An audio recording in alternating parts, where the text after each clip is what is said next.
Hello and welcome. Today I want to teach you how to do a swirl join.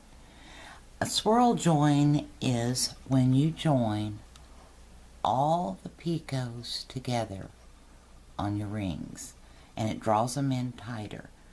The way we normally do it, on this one you see we make a ring with a huge picot and then we join the other consecutive rings to that same picot. And it leaves, you see this gap? It'll leave that gap. Now, there are times you want the gap. There are times you don't want the gap. So for those times that you don't want the gap, we have the swirl join. As you can see, you're going to make very small picots and there's no hole here in the center. Now I'm going to show you how to accomplish this. Alright, now you can see here what I've got is 3 consecutive rings. Well, let me get up here. 3 consecutive rings along with 3 consecutive chains. Now we're going to work on the 4th ring and I'm going to show you how to join all these rings to get the swirl join. Now there is one of 2 ways that you can do this. One is you can come at it from one direction, and the way the picots will lay and stack will be different than if you come at it from the other direction. And I'll explain that once we get this ready to join.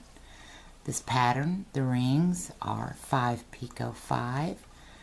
The chains are 6 picot 6. No, I don't know whose pattern it is because I just put it together.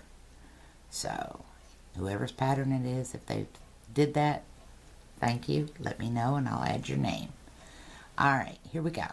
Now, we're ready to join.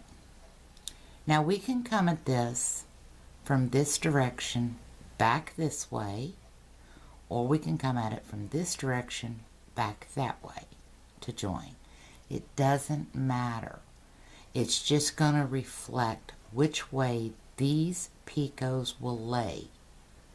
Okay, so if you want this picot on top, you would do it last. If you want this picot on bottom, you would do it first. Alright, so it's up to you. So for right now, what we're going to do for teaching purposes, we're going to go through this first picot right here nearest our ring. Okay, the one we're working on, we're going to go in through the top, just as if we was going to join, but we're not. We're going to step over here and we're going to grab this picot right here, put it on our hook, then we're going to grab this last picot right here and put it on our hook.